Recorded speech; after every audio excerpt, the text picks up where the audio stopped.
Perfect example 28 సంవత్సరాలకి ఒక route ఎంచుకుని సక్సెస్ అవ్వడం అంటే చిన్న విషయం కాదు. కానీ ఇన్ని రూట్స్ ఉండగా అంటే రివ్యూస్ చెప్పాలి అని థాట్ వస్తే సినిమాల మీద చెప్పొచ్చు, పొలిటికల్గా చెప్పొచ్చు. అప్పటికి పొలిటికల్ రివ్యూస్, సినిమా రివ్యూస్ ఇవన్నీ ఇండస్ట్రీలో ఉన్నాయి.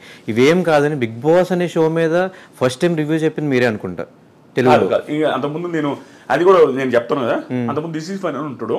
దిస్ ఈజ్ ఫనీ అతను చూసి నేను రివ్యూ స్టార్ట్ చేసింది. అతను ఏదో లైవ్ చేస్తూ ఉంటే నాకు 3-4 వేల మంది చూస్తాం, నాకు చూసి ఇతను ఎవరు స్వామి ఇంతమంది ఫ్యాన్స్ అనుకుని కామెడీగా మా ఫ్రెండ్తో చెప్తాను ఇతను ఎవరు ఆయన కూడా బిగ్ బాస్ రివ్యూ చేసాడు.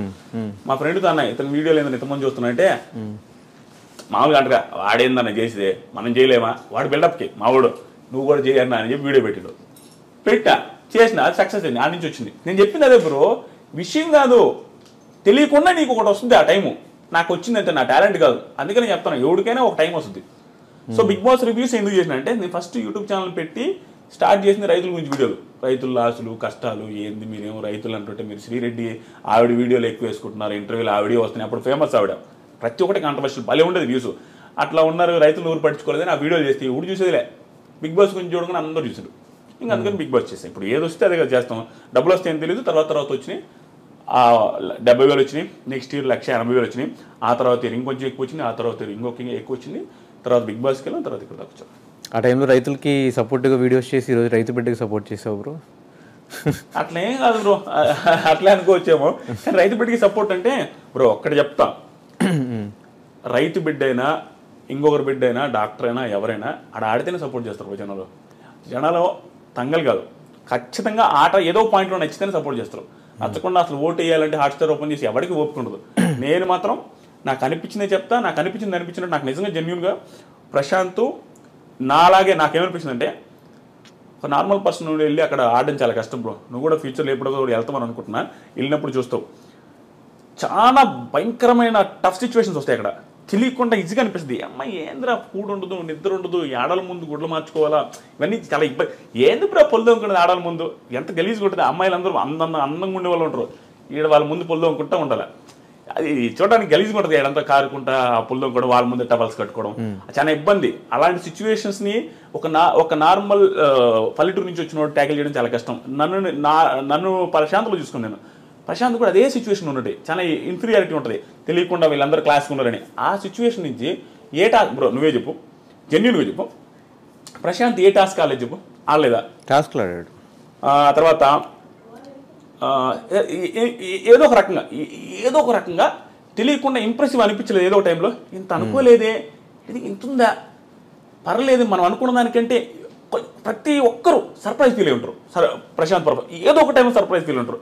మరి ఇంకంతకంటే ఏం కావాలి బ్రో? ఇప్పుడు పర్సన్ అసలు ఎవడైనా అనుకుంటాడు ప్రశాంత్ని ఏం పీకలేడు, ఏదో అనవసరంగా వాడికి ఇచ్చాడు అంటే వాడనందుకు ఫీల్ అవుతుంది. దయచేసి జనాలు అనుకునేది అనవసరంగా ఈ పిల్లడికి ఇచ్చారే, ఏం చేసేది అనవసరంగా ఇచ్చారని అందరూ ఫీల్ అయి ఉంటారు స్టార్టింగ్లో. కానీ ఆ అనుకున్న వాళ్ళే ఒక టైంలో సర్ప్రైజ్ ఉంటారు మనోడి పర్ఫార్మెన్స్ చూసి. నాకు అలా నచ్చేది సపోర్ట్ చేశారు. సపోర్ట్ అంటే రోజు ఏం చేయలేదు, కానీ రివ్యూవర్స్ వల్ల జనాలు ఇన్ఫ్లుయెన్స్ అవుతున్నారు. రివ్యూవర్స్ హౌస్లో ఉన్నంత వరకు ఒకలా చెప్పిన తర్వాత బయటకు వచ్చాక వాళ్ళ బిహేవియర్ చేంజ్ అయినప్పుడు ఖచ్చితంగా రివ్యూవర్స్ అనే ఛాన్సెస్ ఉంటాయి కదా. ఉంటాయి, కానీ రివ్యూస్ అంటే ఏంది, మేము రివ్యూ చేసేది ఏంది బిగ్ బాస్ షోని. సో మాకేం అవసరం బిగ్ బాస్ షో. ఇప్పుడు నా పక్కింటోడు 4 మర్డర్లు చేసిన బిగ్ బాస్కి వెళ్ళినా, మా ఇంట్లో వాళ్ళనే మర్డర్ చేస్తున్నా కూడా అంటే నేను బిగ్ బాస్ హౌస్కి పోతే వాడు బాగా ఆడితే సపోర్ట్ చేస్తా. వచ్చిన తర్వాత వాడు ఎలా ఉండో, వెళ్ళక ముందు ఎలా ఉండో నాకు సంబంధం లేదు, నాకే కదా ఏ రివ్యూ సంబంధం. షోలో ఎలా ఉందో అలా. షోలో ప్రశాంత్ బాగా ఆడాడు, శివాజీ గారు బాగా ఆడారు, పొగడతాం. ఇంకొకరు బాగా ఆడలేదు విమర్శిస్తామంటే ఏమి బీభత్సం ఏం కదా, అందరూ చెప్తాం ఈరోజు బాగా లేదంటే బాగా లేదని చెప్తాం. సో స్టిల్ జనాలు మమ్మల్ని కూడా జడ్జ్ చేస్తారు. ఈడేం పెద్ద పుడింగ్ అంటే నేను ఆల్రెడీ ఏం పుడింగా, నేను ఒకరు బాగా ఆడలేదంటే వాడు నన్ను తిడతారు చూసి జనం. అది మేము యాక్సెప్ట్ చేస్తాం, ఎందుకంటే నార్మలే. మేము క్రిటిసైజ్ చేసినప్పుడు నన్ను క్రిటిసైజ్ చేయలేరా, యాక్సెప్ట్ చేస్తాను. అంటే ప్రాపర్గా రివ్యూ చేయగలిగితే బయటకు వచ్చాక బిహేవియర్ కూడా ముందే ఆడియన్స్కి అట్లా ఎక్కిచ్చే ఉంచుంటే అయిపోయేది కదా. ట్రూ బ్రో, చెప్తామనండి, అది గేమ్ షో బ్రో, నేను జెన్యూన్గా చెప్తున్నా. అక్కడ సిచ్యువేషన్స్లో నువ్వు ఎలా ఉండాలో అలా ఉండాలా. సో అది యాక్టింగ్ అనుకుంటారో, ఇంకోటి అనుకుంటారో, ఏదైనా అనుకుంటారు, నటించినా పర్లేదు. ఓకే, నువ్వు అక్కడ ఉన్న సిచ్యువేషన్లో నువ్వు బాగుంటే చాలు. నాకు ఏది మనకు అది ఇంప్రెసివ్గా అనిపించాలా. నటించడం అంటే నిజంగా నటిస్తే 100 రోజులు బీభత్సంగా నటిస్తే అంతకంటే టాలెంట్ ఏముంది బ్రో? ఓటు వేయడానికి 100 days ఎవడు బ్రో నటించగలుగుతాడు? అది హ్యూజ్ టాలెంట్. ఒక ఓటు వేయడానికి అదే ఆ టాలెంట్ సరిపోద్ది. 100 days నటించుంటే మీరు అన్నట్టు ఎవడో నటించలేడు. అక్కడ నువ్వు ఇంప్రెసివ్గా ఫీల్ అయితే చాలు, ఎలాగైనా ఉండండి. అది చాలా మాకు బయటకు వచ్చిన తర్వాత ఎలా ఉంటుంది మేము ఎలా ప్రిడిక్ట్ చేయగలం. నేనేమంటానంటే అక్కడ ఉన్న సిచ్యువేషన్ తగ్గట్టు అక్కడ బిహేవ్ చేశారు. అవుట్ సైడ్ సిచ్యువేషన్ వేరే. అవుట్ సైడ్ పోలీసులు ఉంటారు, పల్లె ప్రశాంత్ అందరూ తొబ్బట్టరు, బయటకు వచ్చిన తర్వాత ఇలా చేశాడు అలా చేశాడు. లోపల పోలీసులు లేరు, లోపల క్రౌడ్ లేదు. బయటకు వచ్చిన తర్వాత క్రౌడ్ ఉంది, బయటకు వచ్చిన తర్వాత పోలీసు ఉంది. ఈ సిచ్యువేషన్ అక్కడ లేదు, ఆ సిచ్యువేషన్ ఇక్కడ లేదు. అక్కడ తగ్గట్టు అక్కడ ఉంటారు, ఇక్కడ తగ్గట్టు ఇక్కడ ఉంటారు. ఇదే క్రౌడ్తో ఇదే సిచ్యువేషన్ ఇదే పోలీసుల ముందు పల్లె ప్రశాంత్ బిగ్ బాస్ బిఫోర్ ఎక్కడ మనకు కనపడలే. ఎలా బిహేవ్ చేస్తారో మనకు తెలియదు. సిచ్యువేషన్ బట్టి మనిషి బిహేవ్ చేస్తారు కానీ ప్రతిసారి ఒకే రకంగా ఎవడు బిహేవ్ చేయడు. కానీ ఆ సిచ్యువేషన్ ఒకేసారి కనిపించింది కాబట్టి మనకు తెలియదు అతను ఎలా ఉంటాడు. కాబట్టి మనమేమనుకున్నాము అతను ఇలాగే ఉండాలని ఒక స్టాండర్డ్ పెట్టుకున్నాం అనేది నా ఫీలింగ్. నాకైతే జెన్యూన్ చెప్తున్నా, ప్రశాంత్ ఇలాగే డౌన్ టు ఎర్త్ ఉండాలా, ఇంత నోరు లేయకూడదు, ఇంత ఓవర్ చేయకూడదు అనే ఫీలింగ్ మనం పెట్టుకున్నాం. అంటే హౌస్ లో అలా ఉన్నాడు కాబట్టి మనం బయటకు వచ్చాడు ఆబ్వియస్ గా అది అలా పెట్టుకున్నారు బ్రో. అంతేగాని అది తప్పు. ప్రశాంత్ చేసిన మిస్టేక్ అని ప్రశాంత్ కూడా యాక్సెప్ట్ చేస్తారు, శివాజీ గారు చెప్పారు, పోలీసులు చెప్పారు, అది మిస్టేకే. కానీ అత్యుత్సాహంతో జరిగింది తప్పించేదో ఇదే ఆ బిహేవియర్. అయినా ఆ బిహేవియర్తో మాకు సంబంధం లేదు బ్రో, రివ్యూవర్స్కి ఎవరికి సంబంధం లేదు. మాకు బిగ్ బాస్ షోలో ప్రశాంత్ బాగా ఆడాడు, దెర్ ఈస్ నో డౌట్, అందుకే గెలిచాడు. సో ఇదే మీరు స్టార్ట్ చేసిన సీజన్లో రివ్యూస్ చెప్తున్న సీజన్లో కౌశల్ అనే పర్సన్కి అంటే ఒక రివ్యూవర్కి ఎవరికి సపోర్ట్ చేయని ఆదిరెడ్డి కౌశల్ టైంలో కౌశల్ ఆర్మీకి చేయడం, కౌశల్ కోసం 2K రన్ చేయడం, ఇదంతా ఏంటి అంటే అది ఆ టైంలో ఏమైనా పాపులారిటీ కోసం కౌశల్కి అంత పేరుంది కాబట్టి ఏదో మన పేరు కూడా వినిపిస్తుంది అలా ఏమన్నా? అలా ఏం కాదు బ్రో. రివ్యూస్ స్టార్ట్ చేసినప్పటి నుంచి నాకు జెన్యూన్గా ఇప్పుడు చెప్తున్నా, Kaushal one of the best contestants. ఎవరు అవునున్నా కాదన్నా కౌశల్ ముందే చెప్తాను, కౌశల్ గారి ముందే చెప్తాను. మొన్న కూడా అవార్డ్స్ ఫంక్షన్కి వెళ్ళినప్పుడు కూడా నేను ఆయన పేరు చెప్పాను. ఆయన పక్కన ఉన్నాడు, నేను ఆయన పెద్ద మాట్లాడుకునేది లేదు ఇప్పటివరకు. ఆయన ముందు ఏం చెప్పానంటే కౌశల్ అనే సీజన్ వల్ల నాకు పాపులారిటీ వచ్చింది, నాకు చాలా నేను సెట్ అవ్వడానికి one of the main reasons Kaushal అనే సీజన్, కౌశల్ గారు కూడా అని చెప్పా. ఇప్పటికీ ఆ గ్రాటిట్యూడ్ నాకుంది. నేను ఎప్పుడైనా కూడా కౌశల్ గారి గేమ్ని ఎవడు తప్పట్లేడు. కౌశల్ తోపు కంటెస్టెంట్, అట్లానే గెలిచాడు. కాబట్టి నేను సపోర్ట్ చేస్తాను బ్రో. 85-80% పీపుల్ సపోర్ట్ చేశారు అక్కడ, యునానిమస్గా గెలిచాడు. దాంట్లో నేను సపోర్ట్ చేయకపోతే నేను ఏదైనా అవుతా. ఆయన సపోర్ట్ చేస్తుంది. జనాలు ఒకటి మిస్కన్సెప్షన్లో ఉన్నారు బ్రో. రివ్యూవర్స్ అనేది ఎట్లా అంటే సార్, వ్యూస్ కోసం నువ్వు ప్రశాంత్ని పొగుడుతున్నావు, వ్యూస్ కోసం శివాజీని పొగుడుతున్నావు. వ్యూస్ కోసం పొగుడుతున్నావు అంటే వాళ్ళ మీనింగ్ ఏంటి? శివాజీని పొగిడితే వ్యూస్ వస్తాయని, శివాజీ పేరు పెడితే వ్యూస్ వస్తాయని కదా. శివాజీ పేరు పెడితే వ్యూస్ వస్తాయని అంటే అర్థమైంది శివాజీ పాజిటివ్ ఉన్నట్టు కదా. శివాజీకి జనాల్లో పాజిటివ్ ఉంటే నాకు ఒకటే నెగిటివ్ అనిపిస్తాడా? అది ఏముంది తప్పు? మెజారిటీ ఆఫ్ పీపుల్ నచ్చుతున్నాయంటే ఉండాలి కదా, నచ్చకూడదని ఉందే. నాకు నచ్చుతారు. కానీ రివ్యూవర్ న్యూట్రల్ గా ఉండాలి కదా. అంటే బయటకు వెళ్ళి 2K వాక్ చేయాల్సిన అవసరం కూడా లేదు కదా, న్యూట్రల్ గా వీడియోస్ చేస్తే అయిపోయేది కదా. అది ట్రూ బ్రో. అది ఆ రోజు ఏమైందంటే అది కొంచెం పిల్ల బచ్చే చేస్తాలే, నేను యాక్సెప్ట్ చేస్తా. అది నిబ్బా చేస్తా. 28 years మీకు? 28. నాకు 28. నా కెరీర్ కి నిబ్బా కెరీర్ అది. సో నాకు అంత సీరియస్ ఇది ఏం లేదు. అప్పటికప్పుడే సెట్ అయినా, అప్పుడప్పుడే దానికి డబ్బులు కూడా రాలి అప్పటికి. ఎందుకంటే మానిటైజ్ కూడా అప్పుడే ఛానల్ స్టార్ట్. నేను ఎప్పుడు సీజన్ మధ్యలో స్టార్ట్ చేశా, 70 రోజు 60 రోజు స్టార్ట్ చేసిన ఛానల్ని. అక్కడి నుంచి 40 రోజులు చేసిన రివ్యూ అంతే. అప్పుడు నిబ్బా కెరీర్లో ఉండి నాకు తెలియక చేశా. స్టిల్ ఆ రోజు ఊపుకి, మీకు తెలుసో తెలీదు, ఆ రోజు ఊపికి ఊడికైనా కూడా బయటకు వెళ్ళి కౌశల్ అంటారా అనే ఊపు ఉండింది ఆ సీజన్. ఆ ఊపులో కలిసిపోయింది తప్ప అంతమించి రివ్యూ చేయకూడదు అనేసి అంతేం ఆలోచించలేదు. కానీ బయటకు వచ్చే మీ ఛానల్కి స్ట్రైక్స్ వేసాడు కదా కౌశల్. ఏదో అది మిస్అండర్స్టాండింగ్స్ వచ్చి అట్లా ఇట్లా వేశారు. నేను ఫీల్ అవ్వలేదు. ఆ ఛానల్ ఏం పోలేదులే, ఒక 2 స్ట్రైక్లు ఏం పడ్డాయి, 3வது పడలేదు. అది వాళ్ళ ఇష్టం. Still I have too much of gratitude for Kaushal అన్న. కానీ ఎప్పుడన్నా రివ్యూవర్స్కి అందరు డబ్బులు ఆఫర్ చేస్తారు, మీరు ఎవరి గురించి పాజిటివ్గా మాట్లాడారంటే వీళ్ళు డబ్బులు ఇచ్చుంటారు, వాళ్ళ గురించి తిట్టారంటే వీళ్ళు డబ్బులు ఇచ్చుంటారు అన్న మాటలని వినిపిస్తుంటాయి కదా. ఎప్పుడన్నా అలాంటి ఆఫర్స్ వచ్చినాయి? ఆఫర్స్ వచ్చాయి. నేను అసలు కేర్ చేయను బ్రో. ఎందుకంటే జెన్యూన్గా నీకు కూడా తెలిసిన బిహేవియర్. నేను అసలు డబ్బులు లెక్కే చేయను. నేనే 10 మందికి ఇస్తుంటాను. నాకు ఒకడు ఇస్తానంటే ఇప్పుడు ఒకడికి ఇగో హట్ అవుదా బ్రో. ఒకటి 10 మందికి హెల్ప్ చేసి 10 మందికి డబ్బులు లెక్క చేయనోడు ఒకడు వచ్చి నాకు ఇస్తానని నాకు కాలదా? ఎవరికైనా కాలదే, ఈడే నాకు ఇచ్చేదని. నేను అట్లా చాలా ఒక 2-3 చెప్పింది, నేనే నీకు ఇస్తానన్నది కూడా ఉంది. అంటే కాలద్ది అంటే డబ్బులు ఇస్తే అంత చీప్గా కనపడుతున్నాం మనం అని. ఎందుకంటే ఎవరు డబ్బులు ఇస్తే మనం ఎన్ని రోజులను పొగుడుతాం బ్రో. అక్కడ విషయం లేకుండా పొగిడితే నీ ఫ్యూచర్, నీ లైఫ్ ఇది. ఛానల్ ఎత్తేసి పోతావా? మన ఐ డ్రీమ్ ఛానల్లో ఒక డబ్బులు ఇస్తే మనం పొగిడితే కూర్చుంటారు. ఛానల్లో ఏముంటుంది ఇక, అట్లా ఉండదు కదా.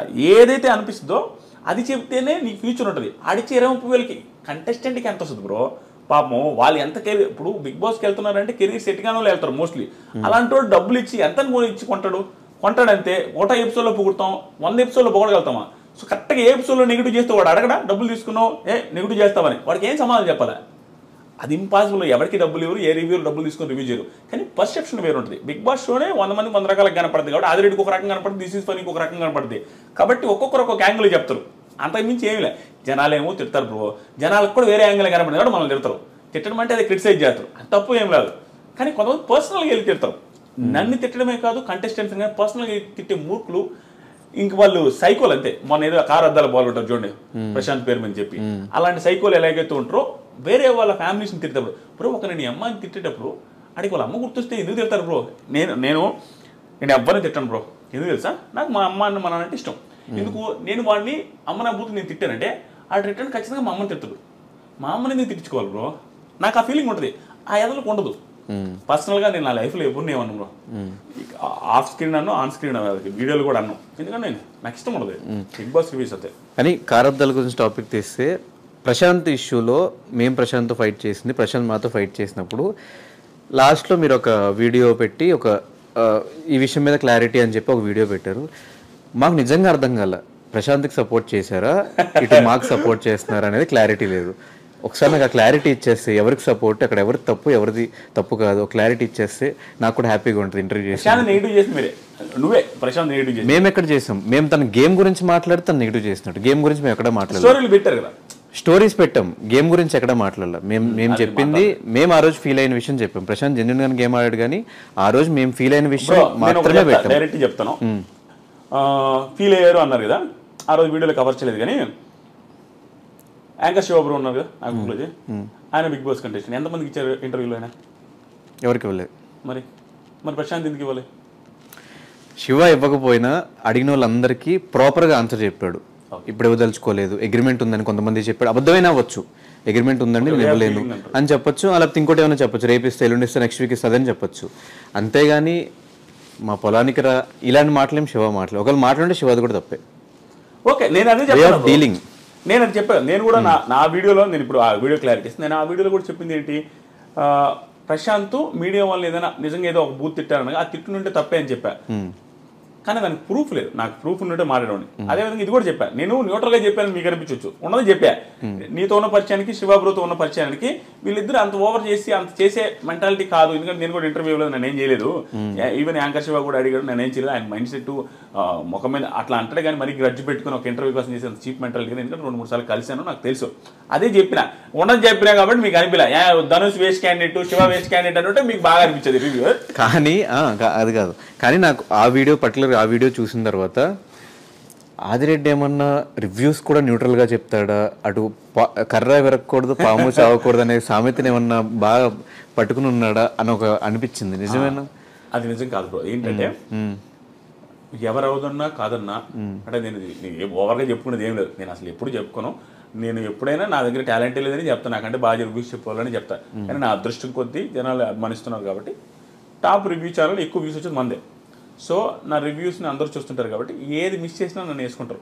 అది తెలుసు కాబట్టి నేను ఏది మిస్ చేయను.